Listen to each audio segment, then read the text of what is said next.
Moi, j'avais une question peut-être un peu provocatrice, mais après l'intervention donc du syndicat des Moisses qui nous montrait leur démarche relativement partenariale avec les acteurs et notamment les forestiers. Alors vous êtes dans une politique d'acquisition foncière. Comment vous réagissez par rapport à ce qui s'est dit juste avant sur est-ce que vous pourriez envisager d'avoir sur certaines zones une politique plus de partenariat pour trouver des compromis de gestion forestière sans avoir recours à la maîtrise foncière? Oui, de toute façon, pour nous, la politique d'acquisition foncière, comme je vous l'ai dit, elle date depuis très longtemps. Donc c'est presque quelque chose de naturel.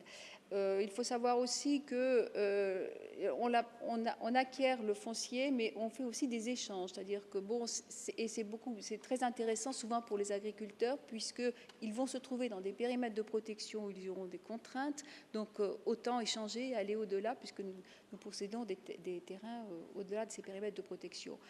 Donc évidemment, on n'est pas fermé, on est fermé à aucune autre solution, autre possibilité. Mais actuellement, cette politique d'acquisition foncière fonctionne très bien. De surcroît, c'est un financement équilibré, puisque la production, ce que nous rapporte notre forêt nous permet d'amortir tous les coûts, y compris l'achat de parcelles. Donc, mais je sais que le syndicat est venu récemment nous rencontrer à la ville de Saint-Étienne, voir un peu comment ça se passait pour les captages. Je ne sais pas si vous y étiez, monsieur, je n'ai pas eu l'occasion de... Il y a eu un contretemps fâcheux puisque vous étiez dans des embouteillages, je n'ai pas pu vous rencontrer, je le regrette parce que vous êtes arrivé fort tard. Et donc, mais je crois que vous avez été édifié par notre politique. Oui, madame, je vais être encore plus direct que monsieur Picard. On l'a un petit peu évoqué à diverses occasions. Je pense qu'avec des moyens financiers moindres, vous pourriez maîtriser une plus grande surface forestière par une contractualisation avec les petits ou grands propriétaires. Alors certes, il y a toute une politique d'animation, il faut les retrouver, identifier les propriétaires, les convaincre, etc. Mais c'est quelque chose que les collectivités, à mon sens, ne développent pas suffisamment dans notre pays. Et je pense qu'il y a une piste de réflexion importante à mener sur ce sujet. Oui, je vous répondrai oui, peut-être, nous ne sommes pas effectivement fermés à toute possibilité. Mais je crois de toute façon, actuellement, nous possédons, je parle sous le couvert de Madame Chassignol, qui est responsable de l'eau et de la forêt à la ville de Saint-Étienne. Donc je pense que nous possédons actuellement, il ne s'agit pas de remettre en cause, nous possédons la totalité à peu près du périmètre, et même éloigné, je pense. On va assez loin. Au moins rapproché, c'est clair. On possède 680 hectares, la plupart c'est dans le périmètre rapproché. L'éloigné, on a quelques parcelles, mais en fait on a une politique plutôt d'échange, c'est-à-dire que les parcelles qui vont se trouver dans le périmètre de protection rapprochée, qui mettent des contraintes sur les agriculteurs, on a tendance à essayer de faire des échanges pour acquérir ces parcelles-là et leur proposer des parcelles qui sont dans les périmètres de protection éloignés sur lesquels ils n'ont aucun ou pratiquement pas de contraintes d'exploitation. Donc, après, c'est vrai que depuis toujours, notre forêt est soumise au régime forestier. L'ONF en a la charge de la gestion. Ils ont toujours été en relation sur le terrain avec les propriétaires et il s'avère qu'on a des facilités par rapport à ce contact d'achat de parcelles. Donc effectivement, quand on a la possibilité, on préfère acheter pour après avoir une meilleure gestion et beaucoup moins de contraintes par rapport aux propriétaires qui sont privés.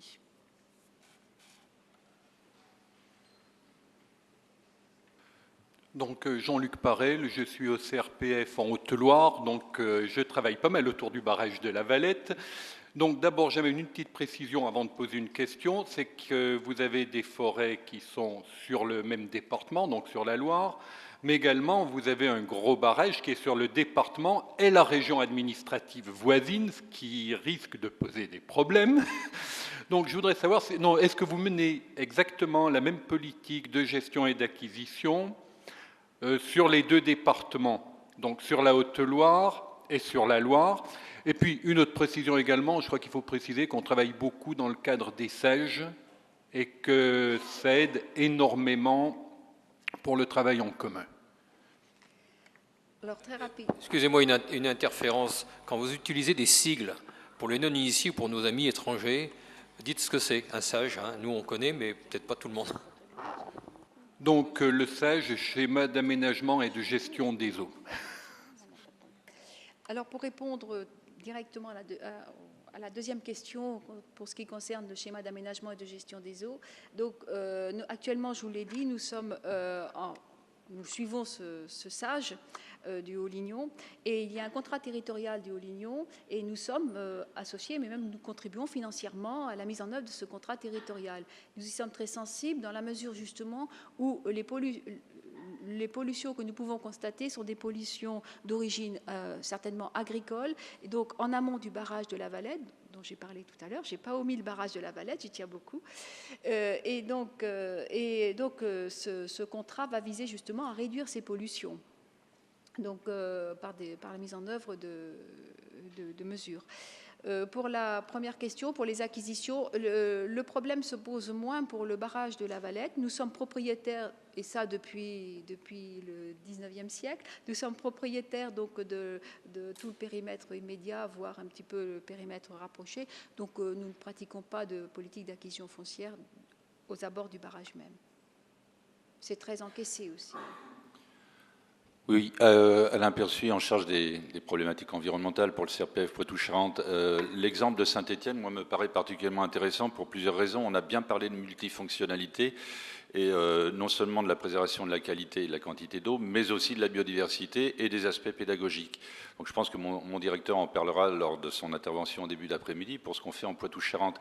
Mais ça me permet de revenir très rapidement sur une question de quelqu'un tout à l'heure dans la salle.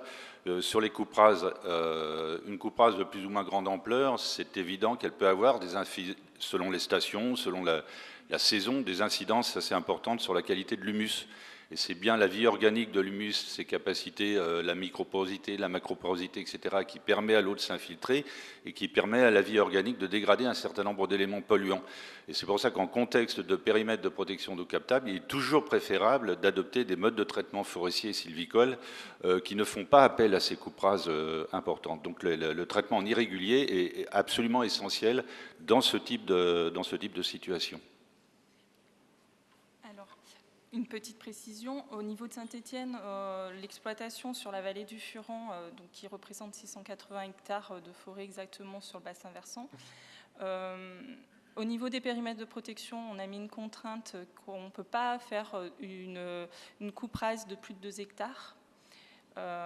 Sachant que nous, sur nos propriétés, sur le plan d'aménagement de 20 ans, il y a 6 hectares qui sont prévus en coupe rase. Ces coupes sont dues à des problèmes sanitaires sur les peuplements. Donc on a obligation de les couper puisqu'on a des problèmes sanitaires. Après, les propriétaires privés, on a un gros propriétaire privé autre pour lequel ça arrive à poser problème de couper pas plus de 2 hectares, mais généralement, c'est des parcelles qui font moins de 2 hectares et ça pose aucun problème de faire des coupes à blanc, quoi. Alors, un tout petit complément, c'est aussi le changement climatique va nous impacter aussi, y compris dans nos choix sylvicoles. Et notamment, si on avait affaire à des coupes rases de grande ampleur, on sait qu'on a une augmentation des températures superficielles de sol qui peuvent aller de 5, 10, voire 15 degrés, et donc poser des problèmes sur l'humus en question. Donc c'est vrai aussi qu'il ne faudra pas oublier cette histoire de changement climatique qui va également aussi perturber un certain nombre d'alimentations hydriques des sites.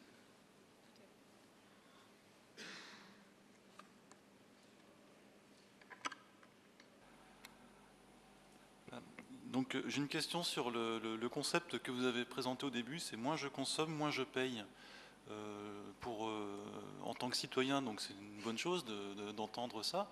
Par contre, en termes de gestion du réseau, donc les investissements, la longueur du réseau ne changent pas, et les seules ressources d'un gestionnaire d'eau, c'est la vente de l'eau ou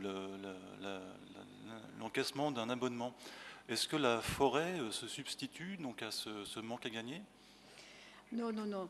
Ça a été une renégociation, là je ne pourrais pas rentrer dans le détail, ça a été une renégociation avec notre délégataire de service public, donc, qui a l'exploitation de l'eau et de l'assainissement, et qui nous a conduit, qui nous a amené effectivement à premièrement diminuer le prix de l'eau qui était très élevé, pour des raisons, je ne peux pas rentrer dans ça, et deuxièmement à établir une tarification je schématise en disant moi je consomme, moi je paie, mais au-delà de 120 mètres cubes annuels, 120 mètres d'eau consommée, eh bien, il y a donc un tarif qui est très bas, alors qu'après, le tarif va être un peu plus élevé. Donc, ça ne compromet absolument pas du tout l'équilibre financier. La part de la forêt, je ne vois pas comment je pourrais vous répondre sur ce point.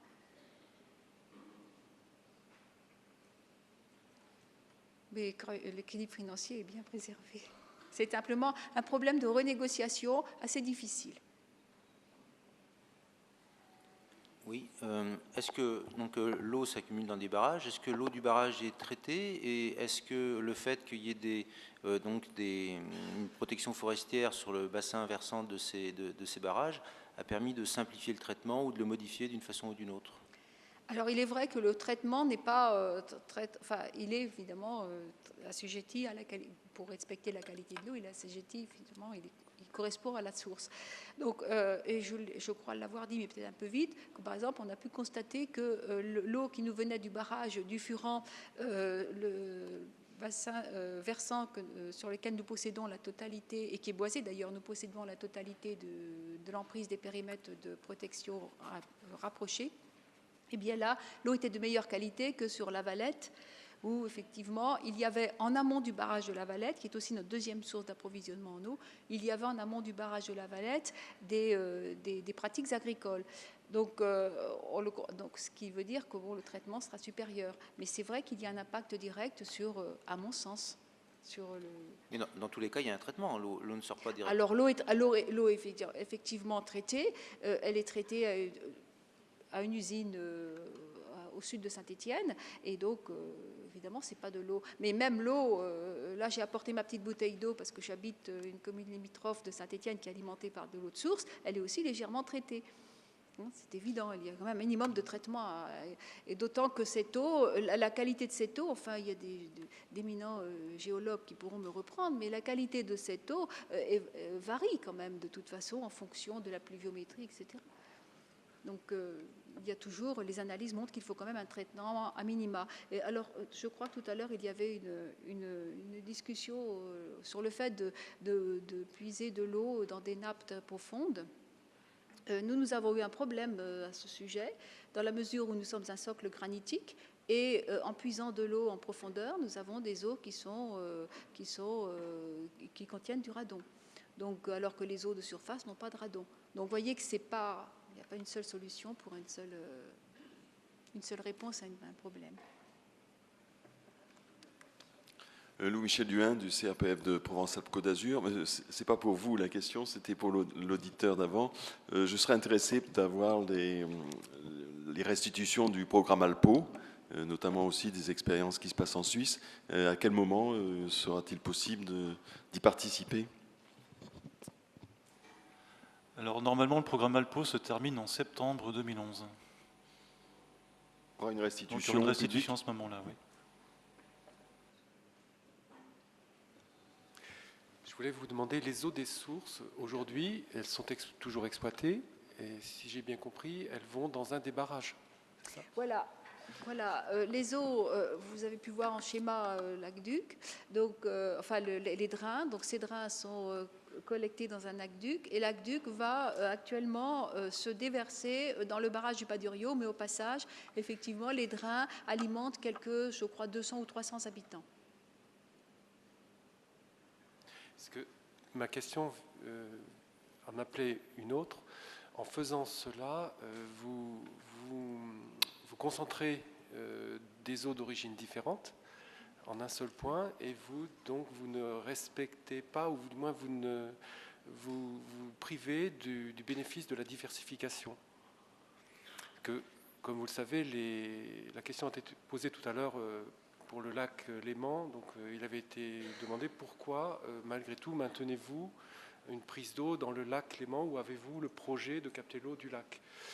En fait, le législateur a prévu une nécessité, une obligation pour le distributeur d'eau, pour le gestionnaire de l'eau, de diversifier sa ressource en eau pour la sécuriser.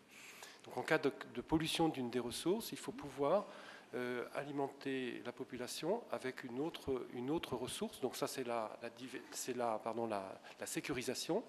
Et si possible, une sécurisation qui soit aussi une diversification. C'est-à-dire, on peut sécuriser si on a une ressource d'origine différente. Il est évident que s'il y a, je prends un exemple simple, une prise d'eau en rivière, si vous avez une deuxième prise d'eau en aval ou en amont, peu importe, dans la même rivière ou dans un affluent de cette rivière, une pollution de l'une de ces ressources pourrait se propager à l'autre ressource. Donc là, il n'y a plus de diversification, il n'y a pas de diversification, il n'y a plus de sécurisation. Donc là, je reviens à ma question initiale, le fait d'avoir intégré l'eau des sources dans la retenue, à condition que, enfin, je ne sais pas quel est le volume d'eau, à quelle contribution dans l'assiette globale de la production représente les sources, mais vous privez de cette diversification et en même temps de cette sécurisation. Alors, je vais vous répondre au niveau de la sécurisation de l'eau pour ce qui concerne la quantité d'eau. Nous avons 2 barrages, 2 retenues différentes, y compris les sources, mais une sur le Furan, qui alimente qui traverse directement Saint-Étienne, et une autre sur le Lignon. Donc, au point de vue quantité d'eau, c'est sécurisé. D'ailleurs, actuellement, nous faisons des travaux sur le barrage de la Valette, qui est sur le Lignon. Donc, nous alimentons Saint-Étienne par le barrage, la retenue du Pas du Rio. Pour la diversification de la qualité de l'eau, qu'elle soit souterraine ou qu'elle soit de surface, ça, c'est un gros problème. Nous sommes actuellement en train d'y réfléchir, de sécuriser, et bon, c'est une possibilité, mais ça ne sera pas tout de suite, de sécuriser à partir d'autres captages qui sont faits, par exemple, du côté des nappes du Rhône, d'accompagnement du Rhône. Donc, mais ça, c'est une interconnexion à établir entre, effectivement, une ressource en eau qui se trouve dans le Rhône et notre source de la Valette, mais en interconnexion de façon à pouvoir sécuriser les uns et les autres. Mais ça, c'est une réflexion à long terme. Mais nous y avons pensé, parce que c'est un problème. Très bien, merci beaucoup.